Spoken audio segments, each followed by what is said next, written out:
कई बड़ी खबरों को लेकर हम हाजिर हैं आपके सामने। लेकिन सबसे पहले बिहार की उन 4 बड़ी खबरों की बात करेंगे जिस पर आज दिन भर हमारी निगाहें होंगी। मुख्यमंत्री नीतीश कुमार की समृद्धि यात्रा के 5वें चरण का आज दूसरा दिन है। आज मुख्यमंत्री नीतीश कुमार कैमूर और रोहतास में करीब 700 करोड़ की विकास योजनाओं की सौगात देंगे। मोकामा में जेडीयू विधायक अनंत सिंह करीब 4.5 महीने के बाद जब जेल से बाहर आ गए हैं तो उनका भी कार्यक्रम, उस पर हमारी नजर होगी। कल पटना में उनके आवास पर समर्थकों ने जमकर जश्न मनाया था। आज अनंत सिंह शक्ति प्रदर्शन करने वाले हैं, रोड शो करते हुए बढ़िया जाएंगे, वहां पर पूजा अर्चना करेंगे। तीसरी बड़ी खबर टीआरई 3 को लेकर है और इस पेपर लीक कांड से कार्रवाई से जुड़ी खबरें आपके सामने रखेंगे। आर्थिक अपराध इकाई ने संजीव मुखिया गिरोह के खास प्रवीण कुमार सिन्हा उर्फ डब्लू मुखिया को गिरफ्तार कर लिया है, जिसने पूछताछ में पेपर लीक से जुड़े कई बड़े खुलासे किए। और चौथी बड़ी खबर, मुजफ्फरपुर में एक चौकीदार के डर्टी गेम की बात होगी और उसने एक होटल में होटल संचालक के साथ मिलकर डांस पार्टी की। डांसर को बुलाया गया और डांसर के साथ गलत हरकत करने की कोशिश की गई। पुलिस ने इस मामले में आरोपी चौकीदार सहित 3 लोगों को गिरफ्तार किया है। तो ये 4 बड़ी खबरें जिस पर हमारी दिन भर आज निगाहें होंगी।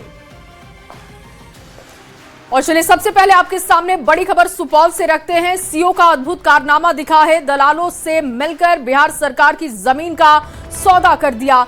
लोहिया नगर चौक के एक हिस्से का परिमार्जन कर दिया गया। डीएम सावन कुमार का बड़ा एक्शन दिखा है। सीओ आनंद मंडल पर एफआईआर दर्ज करने के आदेश हैं। खाता 458 की जमीन का परिमार्जन कर दिया गया दलालों के साथ मिलकर। और देखिए इस मामले में अब कार्रवाई शुरू कर दी गई है। सीओ आनंद मंडल पर प्राथमिकी दर्ज करने का आदेश है। अमित झा ज्यादा जानकारी के साथ जुड़ चुके हैं। अमित, ये पूरा मामला क्या है और कार्रवाई कैसे आगे बढ़ाई जा रही है? देखिए, सदियों से जो जमीन बिहार सरकार पार्क का भी निर्माण किया गया है और उसी जमीन का सीओ आनंद मंडल ने सौदा कर दिया और उस जमीन का परिमार्जन करके उसे मतलब उस व्यक्ति के नाम से कर दिया जो नहीं होना चाहिए, जो होना चाहिए था। बिहार सरकार की जमीन है जिसकी जानकारी जब डीएम सावन कुमार को मिली तो उस पर त्वरित कार्रवाई हुई। जांच के बाद डीएम सावन कुमार ने 2 सीओ और एक राजस्व कर्मचारी दोनों के ऊपर प्राथमिकी दर्ज करने का निर्देश दे दिया है।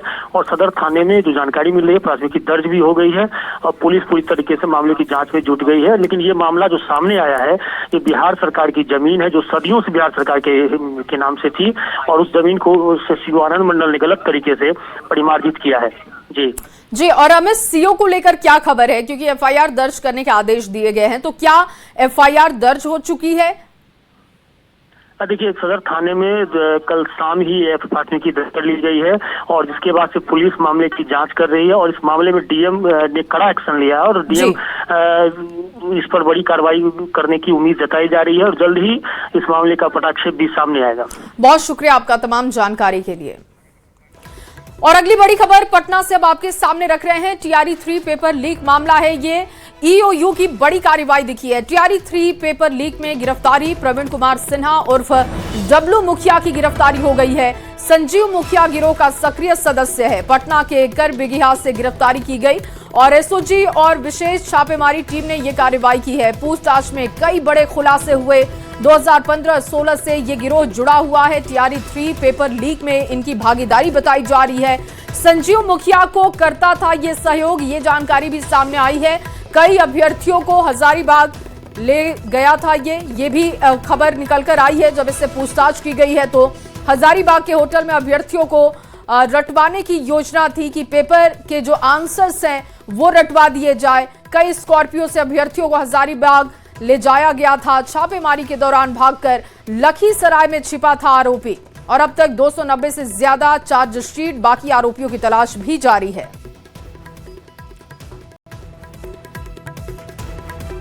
और अब जरा पेपर लीक कांड को समझ लीजिए, क्या ये पूरा मामला था। अब ये आपके सामने रख रहे हैं। कब क्या हुआ था वो आपको बता रहे हैं। 15 मार्च 2024 को टीआरई 3 की परीक्षा हुई। बीपीएससी की ओर से ये परीक्षा ली गई थी। परीक्षा का पेपर लीक होने का आरोप लगा। जानकारी सामने आई कि परीक्षा का पेपर लीक हो गया है और इस आरोप के बाद कई परतें खुलने लगी। बीपीएससी ने परीक्षा को रद्द करते हुए जांच शुरू कर दी थी और इसके बाद जांच का जो जिम्मा था वो ईओयू की टीम को दिया गया था। और तभी से इस मामले में अलग अलग तरीके के खुलासे हो रहे हैं। देखिए, जून 2024 की अगर बात की जाए तो जून 2024 में ईओयू ने एफआईआर दर्ज की थी। मुख्य सरगना जो संजीव मुखिया था, उसका नाम सबसे पहले सामने आया था कि वो ये गिरोह सक्रिय रखे हुए था, बहुत सारे लोग उसके साथ थे। नीट पेपर लीक में भी ये आरोपी रहा है। संजीव फिलहाल जेल में बंद है, लेकिन उसके गिरोह की सक्रियता अभी भी बिहार में दिखती है। लगातार गिरफ्तारियां भी हो रही हैं और कैसे गिरफ्त में आया है डब्लू मुखिया, ये भी जान लीजिए। देखिए, 2 साल से पेपर लीक कांड की जांच जारी है और संजीव मुखिया का दाहिना हाथ है, ये राइट हैंड बताया जाता है। प्रवीण सिन्हा उर्फ डब्लू मुखिया करीब 11 साल से संजीव मुखिया के साथ जुड़ा हुआ है। 22 मार्च को ईओयू को एक बड़ी खबर मिली, प्रवीण के पटना आने की खबर मिली और इसी जानकारी के बाद गिरफ्तारी के लिए ईओयू की टीम ने जाल बिछा दिया और स्पेशल ऑपरेशन ग्रुप यानी कि एसओजी को यह टास्क दिया गया कि इसकी गिरफ्तारी की जाए। देखिए, पुख्ता इनपुट के आधार पर कर बिगिया में एक्शन हुआ और प्रवीण की गिरफ्तारी हुई है। माना जा रहा है कि जब इसकी गिरफ्तारी हुई है तो कई और नाम भी सामने आएंगे और इस मामले में अभी और बड़े खुलासे हो सकते हैं। संजीव मुखिया की सबसे पहले गिरफ्तारी, अभी वो जेल में है, लेकिन उसके गिरोह के जो सक्रिय सदस्य हैं उनको पकड़ने की कोशिश लगातार की जा रही है। और बड़ी खबर अब आपके सामने जो रख रहे हैं वो सीतामढ़ी से आ रही है। रुन्नी सैदपुर में लाइनमैन की करंट लगने से मौत की खबर, जमकर हंगामा हुआ है। आक्रोशित लोगों ने मौके पर पहुंचकर जूनियर इंजीनियर यानी कि जेई की जमकर पिटाई की है। इस पूरी घटना का वीडियो सामने आया है जो तेजी से सोशल मीडिया पर वायरल हो रहा है। जानकारी के अनुसार बिंदेश्वर शाह बिजली मरम्मत के लिए ट्रांसफार्मर पर चढ़े हुए थे। बताया जा रहा है कि उन्होंने काम शुरू करने से पहले आधिकारिक तौर पर शटडाउन लिया था, बावजूद अचानक बिजली सप्लाई चालू कर दी जाती है जिससे वो करंट की चपेट में आ जाते हैं। मौके पर उनकी जान चली जाती है। घटना जैसे ही ये फैलती है, स्थानीय लोगों का गुस्सा फूटता है। लोगों ने सड़क जाम कर दे दिया। बिजली विभाग के खिलाफ जोरदार नारेबाजी की गई। ये तस्वीर आप देख रहे हैं सीतामढ़ी की, ये तस्वीरें जब पुलिस पर लोगों का गुस्सा फूटा क्योंकि लाइनमैन की मौत के बाद जमकर बवाल मचा। कहा जा रहा है कि लाइनमैन ने शटडाउन लिया था, वो काम अपना कर रहा था, लेकिन अचानक बिजली आपूर्ति बहाल कर दी गई जिसकी वजह से करंट की चपेट में आने से मौके पर जान चली गई। हंगामे के बाद डीएम ने कार्रवाई शुरू की है। विभाग के कई अधिकारियों को आदेश दिया गया है, उनके खिलाफ भी कार्रवाई की बात सामने आ रही है। जांच के लिए कमेटी तैयार की गई है। रुन्नी सैदपुर के बिजली विभाग के सहायक अभियंता, जेई और जिले के कार्यपालक अभियंता का आदेश के साथ ही वेतन बंद कर दिया गया है। पूरे मामले की जांच को लेकर एक कमेटी तैयार कर दी गई है। करंट सप्लाई होने से मौत हुई है मिस्त्री की। कहा जा रहा है कि शटडाउन उसने लिया था। ये बात बिजली विभाग को पता थी कि वो अभी काम कर रहा है, शटडाउन लिया गया था। आधिकारिक तौर पर शटडाउन लेने के बाद जब बिजली आपूर्ति बहाल की गई है जिससे एक व्यक्ति की जान चली गई, तो अब इसको लेकर लोगों का गुस्सा फूटा है। और ये पहली दफा ऐसा कोई मामला नहीं है, कई बार लापरवाही की वजह से लोगों की जान जाती रही है। राकेश ज्यादा जानकारी के साथ जुड़ चुके हैं। राकेश, ये घटना कब की है और अभी स्थिति वहां पर क्या है? जी, मैं आपको बता दूं कि यह घटना कल की है। कल बिजली का ट्रांसफार्मर ठीक करने के लिए जो लाइनमैन था वो ट्रांसफार्मर पर चढ़ा हुआ था। इसी बीच शटडाउन लेने के बावजूद विद्युत प्रवाह को चालू कर दिया गया और उसमें उसकी मौत हो गई, जिसके बाद लोगों ने जमकर हंगामा किया और मौके पर पहुंचे जो जेई थे रुन्नी सैदपुर प्रखंड के, उसकी जमकर पिटाई कर दी। आज इस मामले में जो सीतामढ़ी के डीएम रिची पांडे हैं, उन्होंने बड़ी कार्रवाई की है। कनीय अभियंता और रुन्नी सैदपुर के सहायक अभियंता के साथ साथ सीतामढ़ी जिले के बिजली विभाग के कार्यपालक अभियंता के वेतन को तत्काल प्रभाव से बंद कर दिया है। और इतना ही नहीं, इस पूरे मामले की जांच को लेकर एक कमेटी का निर्माण किया गया है जिसमें कई पदाधिकारियों को शामिल किया गया है। और इस मामले को लेकर डीएम ने 2 दिनों के भीतर जांच रिपोर्ट सौंपने का निर्देश जारी किया है ताकि इस घटना में किसकी गलती है उसको जानकारी में लेकर उस पर कार्रवाई किया जा सके। जी और राकेश, क्योंकि लोगों का गुस्सा भी फूटा, लोगों की तरफ से नारेबाजी की गई, पुलिस के साथ झड़प की भी तस्वीरें आ रही है, उस स्थिति को कैसे पुलिस ने कंट्रोल किया? जिस मौके पर जो प्रशासनिक अधिकारी है वो पहुंचे हैं और आरक्षी केंद्र से भी वहां पर बड़ी संख्या में पुलिस के जवानों को तैनात किया गया है, क्योंकि जो लाइनमैन थे वहां आसपास के इलाके में काफी लोकप्रिय थे और कहा जाता है कि परिवार का एकमात्र सहारा वही था। जिस दर्दनाक मौत के बाद जो स्थानीय लोग थे वो काफी आक्रोशित हो चुके थे और उन्होंने जमकर इस मामले को लेकर हंगामा किया। जो मौके पर जेई पहुंचे उसकी भी जमकर पिटाई कर दी। जी बहुत शुक्रिया राकेश आपका तमाम जानकारी के लिए। हंगामे के बाद देखिए डीएम की बड़ी कार्रवाई हुई है। सीतामढ़ी से ये बड़ी खबर आपको दे रहे हैं। दो तस्वीरें आप घटना से जुड़ी हुई देख रहे हैं।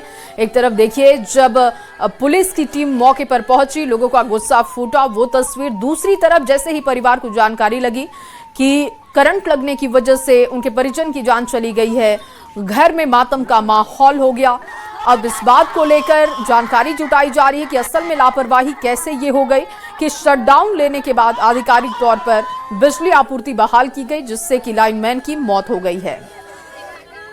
और बेगूसराय में मामूली विवाद को लेकर दो पक्ष आमने सामने आ गए। बहसबाजी से शुरू हुआ मामला इतना ज्यादा बढ़ा कि दोनों ओर से पत्थरबाजी होने लगी, जिसमें दोनों ही तरफ से 1 दर्जन से ज्यादा लोग घायल बताए जा रहे हैं। ये पूरा मामला मुफस्सिल थाना क्षेत्र के हरदिया गांव का बताया जा रहा है। एक पक्ष का कहना है कि ईद के बाद बिजली का तार तोड़ने को लेकर विवाद हुआ। दूसरे पक्ष का कहना है कि ईद का मौका था और बाद सजावट हटाने को लेकर, ईद की सजावट हटाने को लेकर लोगों ने गाली गलौज शुरू कर दी, जिससे ये मामला बढ़ता चला गया। घटना के बाद मौके पर पहुंचे पुलिस ने लोगों को समझा बुझाकर स्थिति को नियंत्रित किया। फिलहाल इस पूरे मामले में दोनों पक्षों को लेकर टीम थाने पहुंची और कार्रवाई की प्रक्रिया शुरू की गई है। उनकी बातें सुनी जा रही हैं। फिलहाल स्थिति कंट्रोल में है। मेरे घर से चमकी लगाया था, खोलने के लिए गया, बोला कि तार काट दे। खूब गाली गलौज कर रहा था, मैं तो तार काट दे। हम ये मना करने गए तो तार का खिल काट दे, तोरा पर नहीं हमरा पर। बस एक उधर से सारा पीने था, दारू पीने था, सारा मुस्लिम आके घर टूट दिया, सब घर सब नाश कर दिया।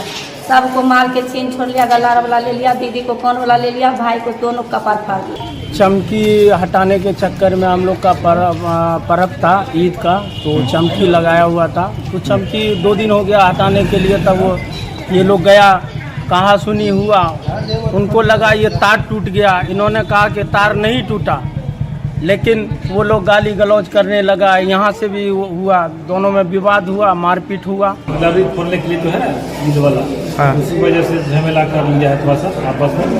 अच्छा, मतलब दोनों अलग अलग समुदाय के लोग हैं? हाँ, दोनों अलग अलग समुदाय के हैं, दोनों लेकिन एक ही जगह रहते हैं, दोनों दोस्त हैं। अच्छा, तार वगैरह कुछ भी लिया था। तो कितने लोग इंजर्ड हुए हैं? दोनों तरफ से।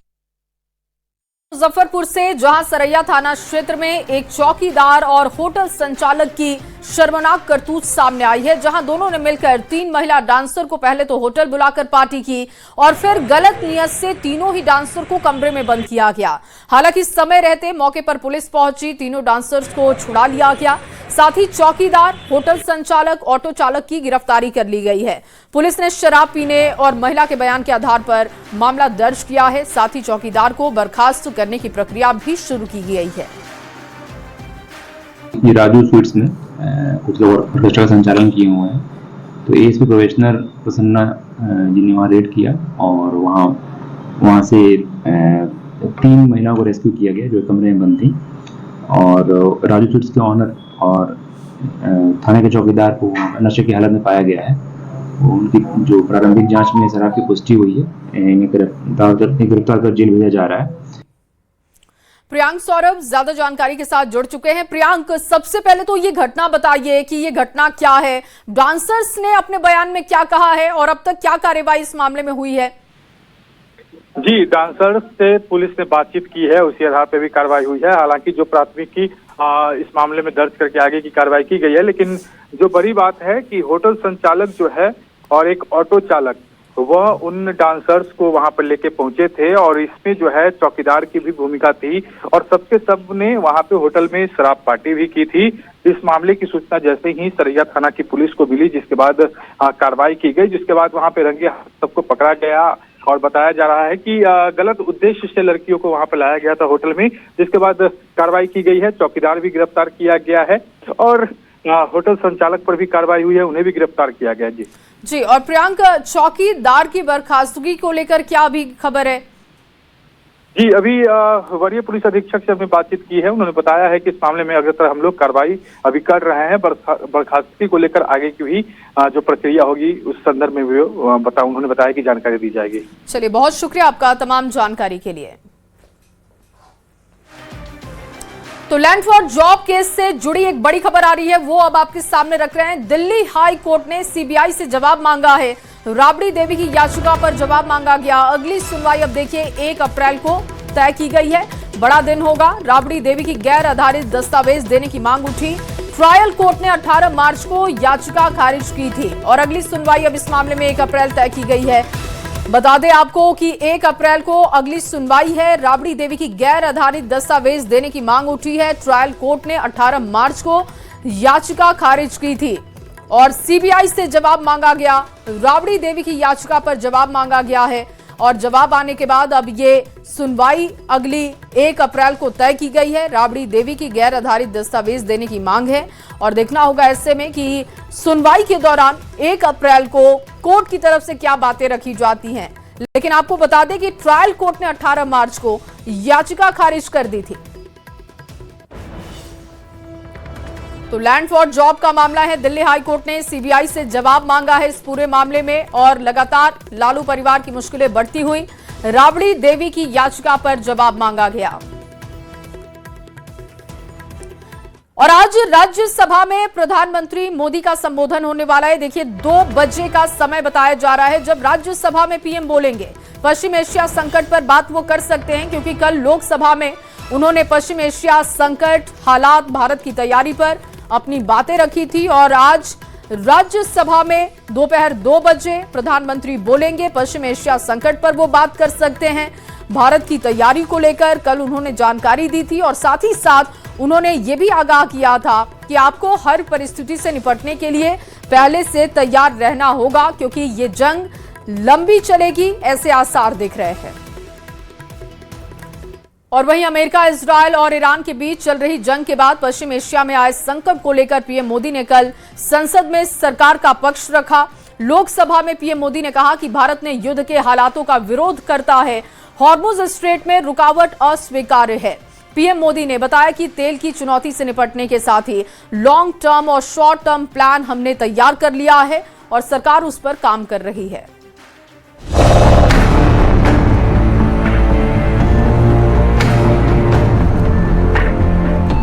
प्रधानमंत्री मोदी ने लोकसभा में पश्चिम एशिया संकट पर भारत का रुख साफ किया। उन्होंने हमलों का विरोध करते हुए शांतिपूर्ण समाधान पर जोर दिया। पीएम मोदी ने कहा कि पेट्रोल, एलपीजी को लेकर सरकार हर गंभीरतापूर्वक संभव प्रयास कर रही है। एलपीजी के देश में ही उत्पादन को भी बढ़ाया जा रहा है। आज भारत के पास 53 लाख मीट्रिक टन से अधिक का स्ट्रेटेजिक पेट्रोलियम रिजर्व है। हमारी रिफाइनिंग कैपेसिटी में भी उल्लेखनीय वृद्धि हुई है। देश के सभी पावर प्लांट्स के पर्याप्त कोल स्टॉक्स उपलब्ध है। पीएम मोदी ने कहा कि कच्चे तेल और गैस का बड़ा हिस्सा हॉर्मुज स्ट्रेट से होकर गुजरता है। युद्ध के बीच कई जहाज हॉर्मुज स्ट्रेट से भारत पहुंचे हैं क्योंकि तेल और गैस की सप्लाई सरकार की प्राथमिकता है। हम अपने सभी वैश्विक सहयोगियों के साथ निरंतर संवाद कर रहे हैं ताकि हमारे मैरीटाइम कॉरिडोर सुरक्षित रहे। ऐसे प्रयासों के कारण बीते दिनों हॉर्मुज स्ट्रेट में फंसे हमारे कई जहाज भारत आए भी हैं। पीएम मोदी ने कहा कि भारत हमेशा से मानवता के हित और शांति के पक्ष में अपनी आवाज उठाता रहा है। बातचीत और कूटनीति ही समस्या का समाधान है। भारत हमेशा से मानवता के हित में और शांति के पक्ष में अपनी आवाज उठाता रहा है।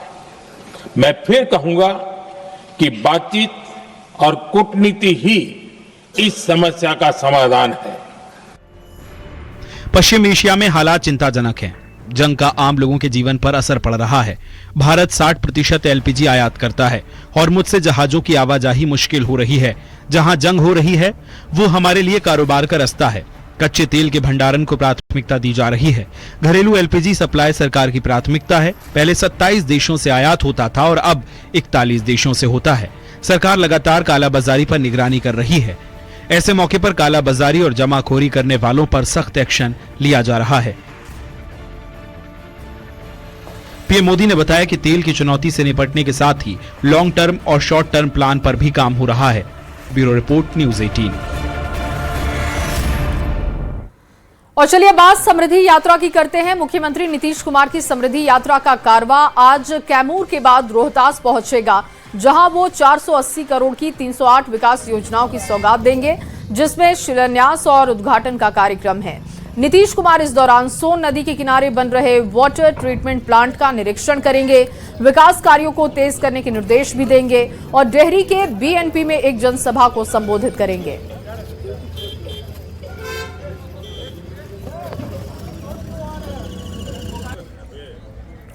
और इस वक्त की बड़ी खबर अब आपके सामने रखने जा रहे हैं। जमशेदपुर से बड़ी खबर, महिला पर गंभीर आरोप लगे हैं। 4 साल की बेटी की हत्या का आरोप, हत्या कर घर के पीछे दफनाया गया शव। बच्ची की मां पर गंभीर आरोप लगे, खुद ही अपहरण का अफवाह भी फैलाया। पुलिस की गिरफ्त में आरोपी मां है। चांडिल डैम कॉलोनी की यह घटना बताई जा रही है और मां के ऊपर ही अपनी बच्ची की हत्या का आरोप लग रहा है। 4 साल की बेटी की हत्या का आरोप मां पर लगा है और कहा जा रहा है कि हत्या कर घर के पीछे शव को दफना दिया। बच्ची की मां पर यह गंभीर आरोप लगे हैं कि पहले किडनैपिंग की बात कही गई, अफवाह फैलाई गई और अब ये मामला खुला है तो मां ही इसमें मुख्य आरोपी पाई जा रही है। पुलिस की गिरफ्त में इस वक्त आरोपी मां है। चांडिल डैम कॉलोनी की घटना ये बताई जा रही है। पुलिस इस पूरे मामले की तह तक पहुंचने की कोशिश में है। फिलहाल बच्ची की मां पर गंभीर आरोप और इस घटना से सनसनी का भी माहौल है कि आखिर कोई मां अपनी बच्ची की हत्या कैसे कर सकती है। और इसी खबर के साथ इस बुलेटिन में बस इतना ही। बाकी की तमाम खबरों के लिए आप देखते रहिए न्यूज़ 18 बिहार झारखंड।